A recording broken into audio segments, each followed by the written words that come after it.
Do you find that it's difficult to stay on top of all the communications that you get nowadays and that you're bombarded with information that you don't really respond to the way that you know you should?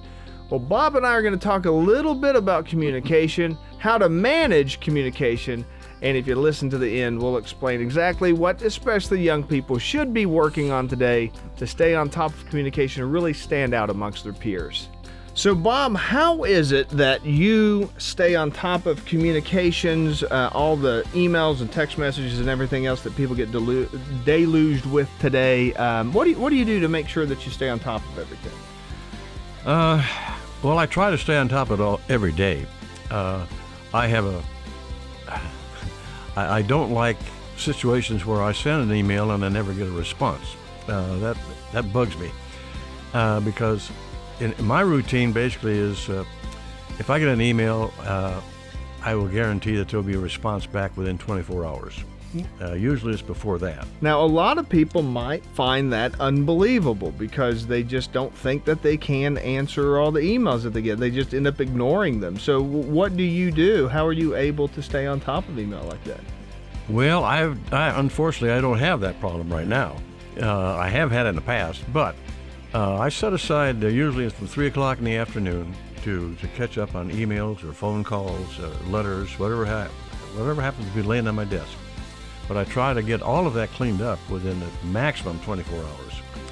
So like you sound like you do some version of like, setting aside time, a certain time every day to do those types of mundane tasks, for lack of a better word? I do, unless I have a client that needs me at that particular time.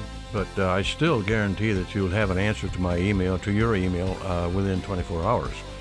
I can do it on my cell phone if I have to. I carry that with me all the time. But I don't know, it's just one of my quirks, I guess. I don't want emails to pile up. I don't like letters to pile up. I want to get an answer, and I know the person at the other end, inevitably I get a response back. If I get an email and I respond to it the same day, I get a response back from them saying, wow, I'm surprised I'm getting the answer this quick. But that's my way of operating. Well, okay, so we were originally going to talk about communication, but it sounds like there might be an element of time management that's involved in all of this. Can you tell me a little bit about how you manage time and are able to stay on top of those things? Yeah, I set my schedule, obviously, during the week. And now, you say obviously, but I don't know that to a lot of people that is. What do you mean by setting a schedule? I know a lot of people, Bob, especially the younger people, you might be surprised. They don't have routines. They just wake up in the morning and then let's get after it. Well, I'll have to honestly say I do plan my week in advance. For example, I had you on my calendar for, 3 weeks, I guess, or more. And I do that with all the clients. I set up a time schedule with them. So I know I'm going to be with client A from 10 o'clock in the morning until noon on Tuesday and Thursday. Client A, I'm going to be with them on Tuesday from 3 to 4 on 2 days. But I set it up on the calendar that way. Now, it doesn't always fall that way because situations change. But I can leave time enough in between so that if it should change, I can switch them around, and no one's going to be put out because of it. I always tell people if it's not on the calendar, it's not going to happen. Well, that's a good statement, because I've got a calendar on my desk. It's laying right there, and it's just a monthly calendar, and I've got appointments written on there, and I've got them on my cell phone, a reminder on my cell phone. I've got it in 3 different places, and I got it on my laptop. So I've got it in 3 different ways. Okay, so can I share with you my little trick that I use with my calendar? Sure. Whenever I'm talking to people and they say, oh, maybe we can meet Monday or Tuesday or whatever, they give me 2 or 3 times. What I do is on my calendar, I create an event, and I start it out with a question mark. And then I put the person's name.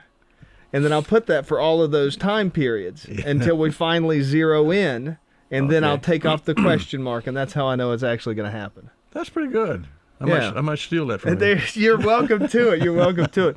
So how important do you think it is to schedule? And on top of that, I think you mentioned 3 o'clock. I think that that's an important thing to have. And I know every day is a little bit different. And, you get people that will really zero in and say, I can't do XYZ every day. And say, I understand you can't do everything every day. Yeah. But in general, do you think it's important to have like daily tasks, like from this time to this time? Well, like most people eat lunch at noon. Yeah. So we know the basic idea of that, right? Mm-hmm. Yep. And I have clients that like to meet for breakfast, Yeah. and that's fine too. Yeah. No problem with that, as long as they pay. No. But no, you're right. It varies, and to me, it's never going to be the same. For example, I mentioned the 2 clients that I have that if they have a conflict in time, they have to. I said, Bob, you normally come at 10 o'clock from 10 to 12 on the. I can't do it then. I got something else coming up. Can we reschedule? Well, yeah. What? Well, you tell me. Then they give me a date, and I put it in, and we go with that. Yeah. So it's flexible. Yeah, and you got to be flexible. Yep. So what about like in your day-to-day kind of stuff?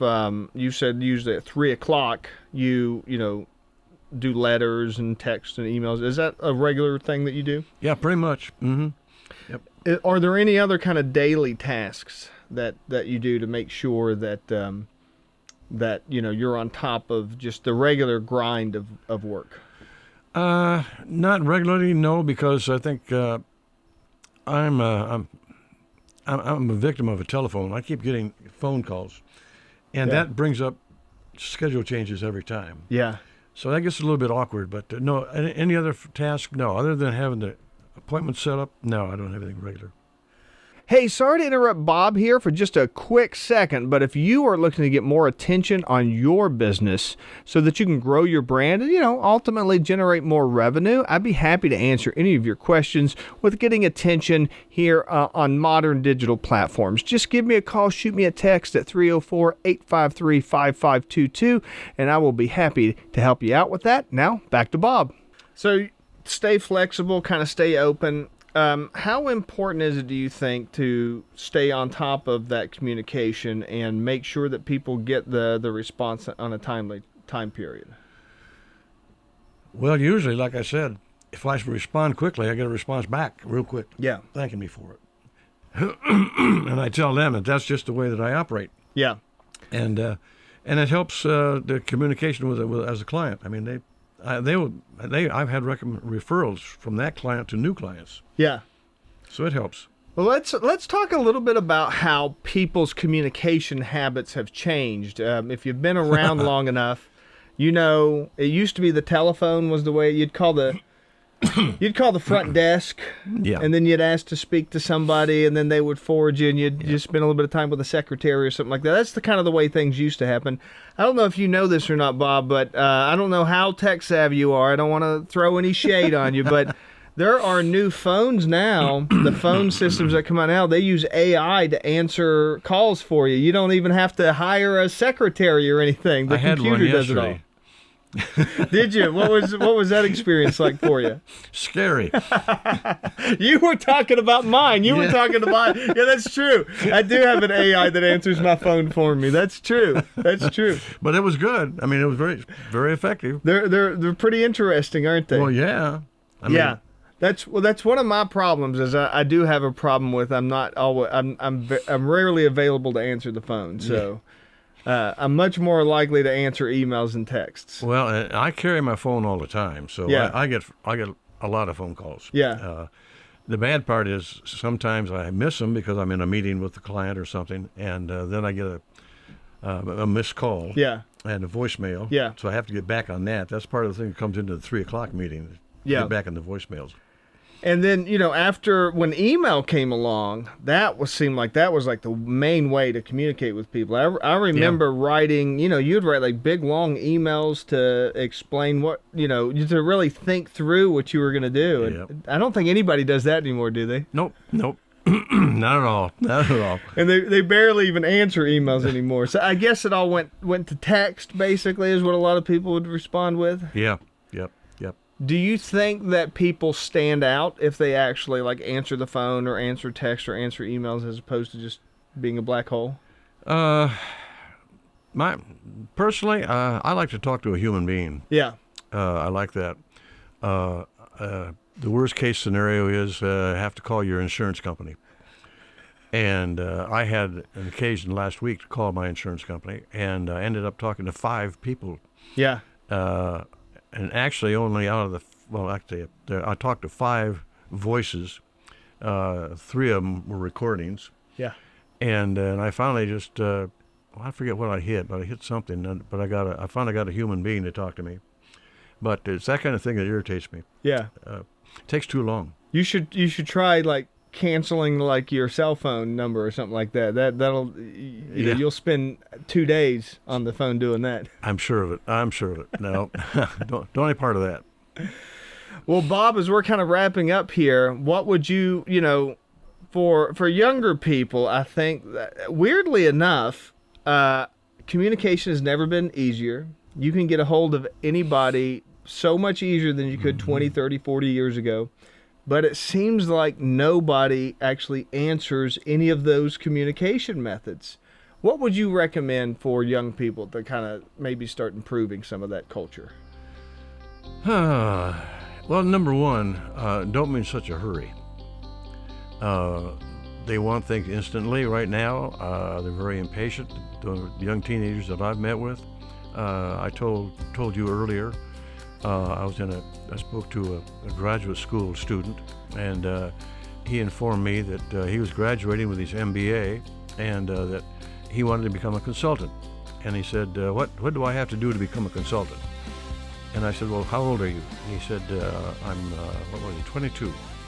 And I said, well, what are you going to be a consultant for? What are you going to do as a consultant? Who are you going to talk with? With businesses. And what are you going to consult them with?